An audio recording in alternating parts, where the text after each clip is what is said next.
house. This will be our Eco Open Houses video tour for 2020. So come with us.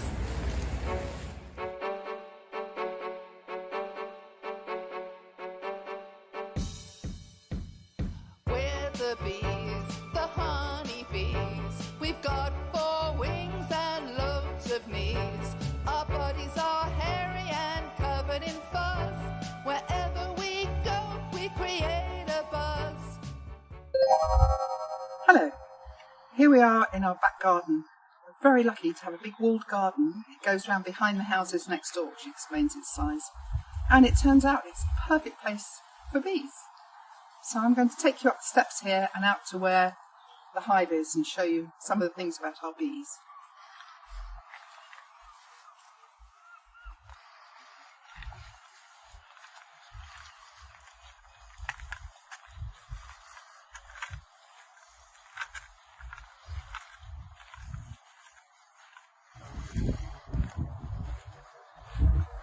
Surprisingly, under all this vegetation, there's a really big pond. Those are the beautiful kingcups which are in full flower at the moment. It's quite a deep pond, about 3 foot deep actually. Bees really need water, so they like to be situated quite close to a pond if possible. So I was very fortunate. 3 years ago I went to the South of England show with my family, and I got to go in and handle the bees with my granddaughter Rosa. We were thrilled, and she said, "Nana, you should keep bees." So that summer my children gave me a hive. Over here, it's a traditional WBC hive. And you can see bees going in and out of it. There they are, the girls. They're off collecting nectar and pollen to feed babies and make honey. It's a good day for them today, as the sun's out. They love it. So, after I acquired the hive, I did my training with Worthing Beekeepers Association over the winter, and then in the spring, in May, I got a call from Guy Wheatley to say that there was a swarm at Davison High School for Girls, causing mayhem. I went over there in my car, and we put the bees into an old laundry basket, wrapped it up in a big sheet, put them in the back of my old Jag, drove back here and hived the bees into this hive. I'm very happy they've been in there. They turned out to be very peaceful and industrious bees. Within 6 weeks, I managed to take 20 pounds of delicious honey. So delicious that, in fact, it won prizes in the honey show at the Findon Sheep Fair later that year. So it turns out this is a perfect garden for bees. It's organic, it's got lots of flowers, and it's near lots of other gardens. And it has a pond.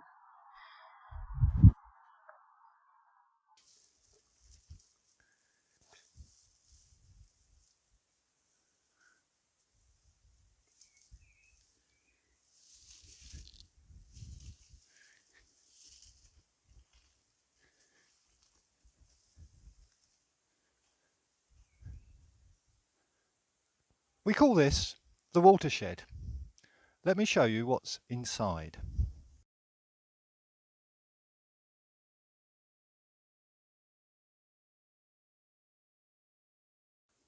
These tanks originally contained pineapple juice, which was imported. They now contain 2 types of water, rainwater and grey water. The first ones were installed in 2004 and since have been expanded to almost 20 tonnes of capacity. Most of the tanks collect filtered rainwater from the roofs via guttering and pipework, which Karen will show you shortly. Some of the tanks store water that has been in the pool, which we recycle by using it to flush all 5 toilets. That's around 250 flushes a day. We use no mains water for the toilets. Each week we pump enough water from the pool to fill the grey water tanks. We then refill the pool with fresh water from the other tanks. The watershed is built against a south-facing brick wall which acts as a solar storage heater to preheat the water. We estimate this system saves between 200,000 and 500,000 litres of tap water every year. This depends, of course, on the rainfall.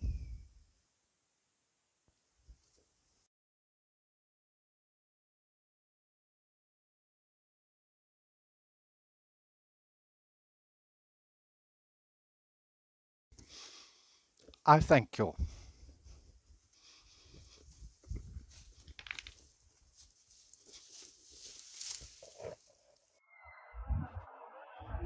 So now we get on to one of the most exciting parts of our tour. We're really thrilled by this. Deep flow guttering and a little join pipe that goes through the roof.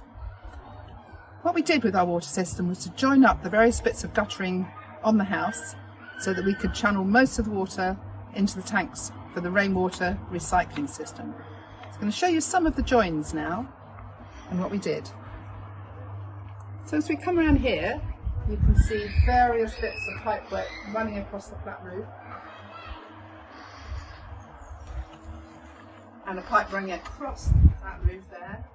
If you look up slightly, you'll see the guttering running along the edge of the west facing roof, which as it goes over to the right drops into this bit of guttering here. And what you can't see above that is a bit of pipe was stuck through a little low roof to catch all the water on the front south facing side of the building. Huge amount of roof up there and a lot of water collected. So then all that water comes down here, down this pipe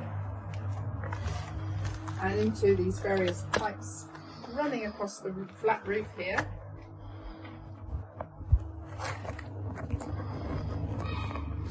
Along here, doing a little right angle turn. This is the top of the pool.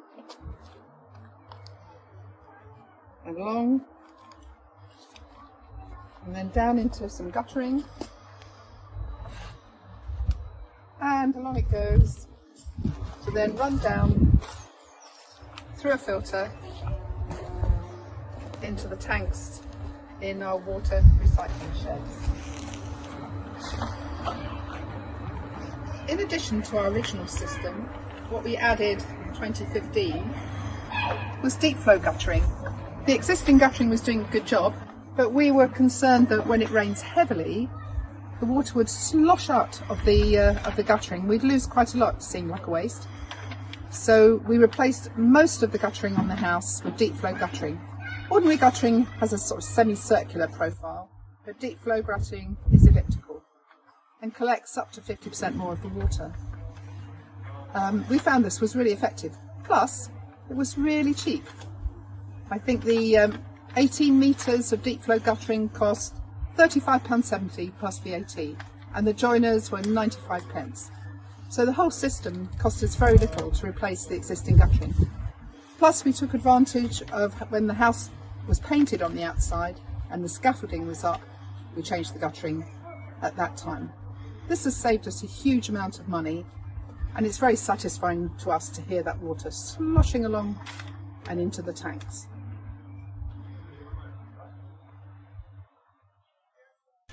Henry House has two types of solar panels: photovoltaic or PV, which produces electricity directly from the daylight. Also, solar water heating panels on the south facing roof. PV is most popular in this country, but it's worth noting that solar water panels are vastly more efficient by area. As a rule of thumb in the UK, full sunlight delivers up to 1000 watts of energy to each square metre of the surface it falls on. A PV panel of 1 square metre can convert this to approximately 200 watts of electrical power. The same size solar water panel can produce approximately 900 watts in hot water.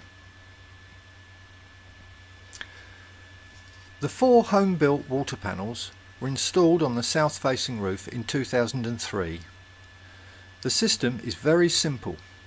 The panels are connected to a coiled pipe in the bottom of the house's hot water tank. When the water in the panels is hotter than the water in the bottom of the tank, and you'll remember that hot water rises to the top, a small pump circulates the panel's water to the coils or heat exchanger, which transfers the energy into the tank.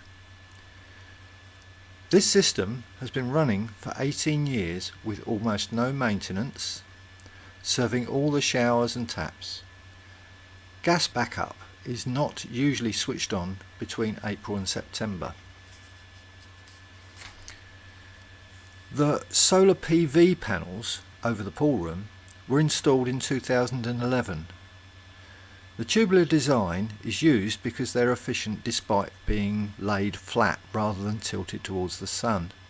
It also means the wind won't pick them up.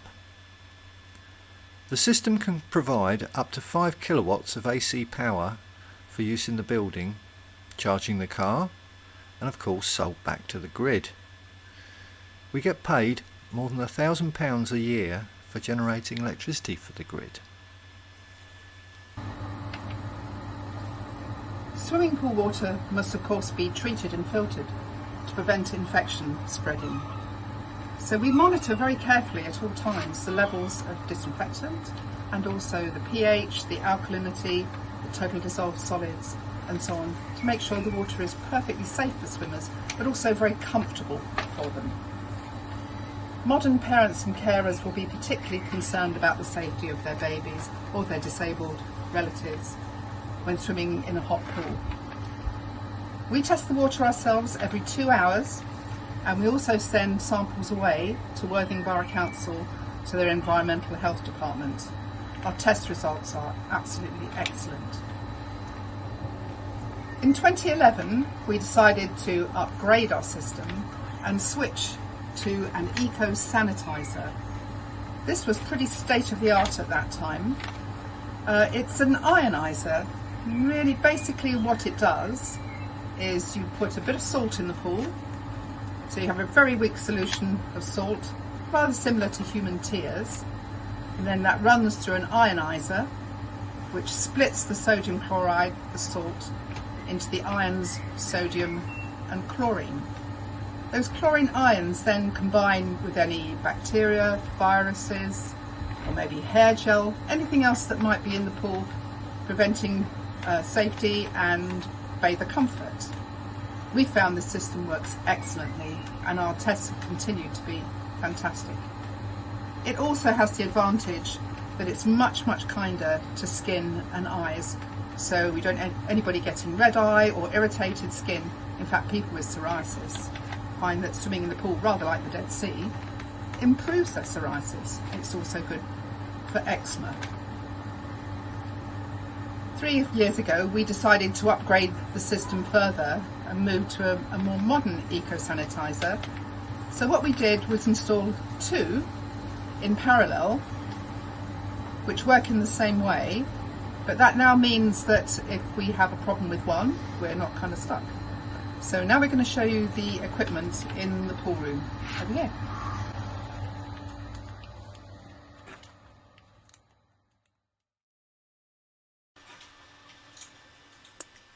So ahead on the wall there you can see the 2 monitors which check the levels in the pool and adjust them accordingly. You can also manually adjust if you feel you need to turn it up or turn it down at any time. To the right, these 2 pod-like objects are the actual sanitizers. They contain the electrical plates which then ionize the sodium chloride or salt and split it into the sodium and chlorine ions which clean the water for us.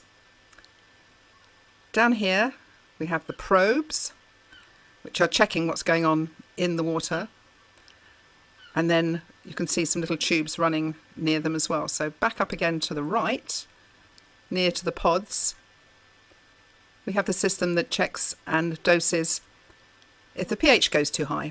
With this system the pool tends to get a bit alkaline over time, and to make sure it's nice and comfortable for people with the usual pH similar to tears and so on, it will just pump a little tiny bit of acid, little drops of acid into the pool water to bring the pH down. We found it's a very effective system and creates not only a safe environment, safe pool water, but the water feels silky smooth. It's very pleasant to bathe in.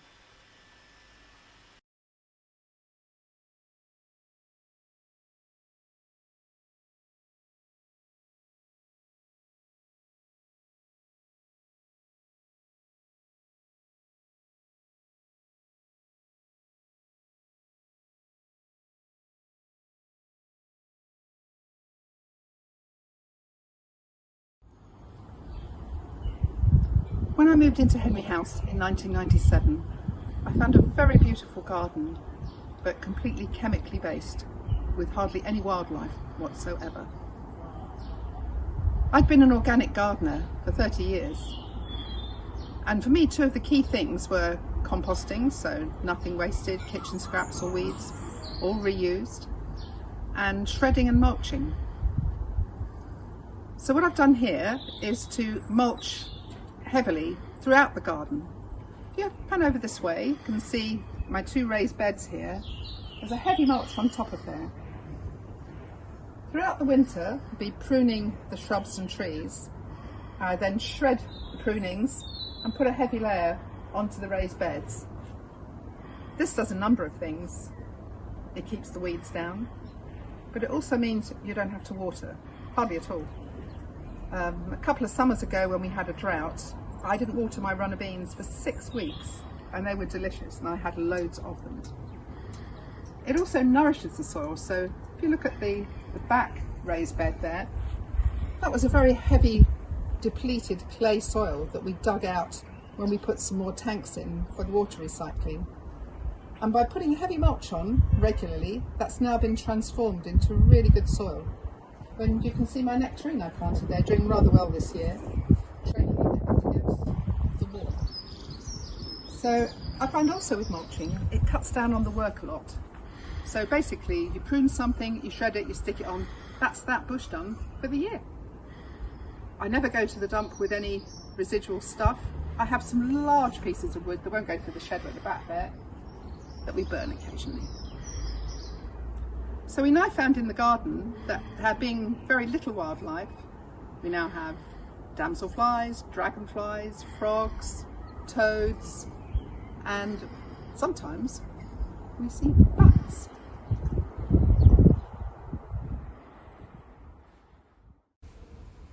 Thank you for watching our Eco Open Houses virtual tour. We look forward to seeing you as soon as possible. We're the bees, the honey bees. We've got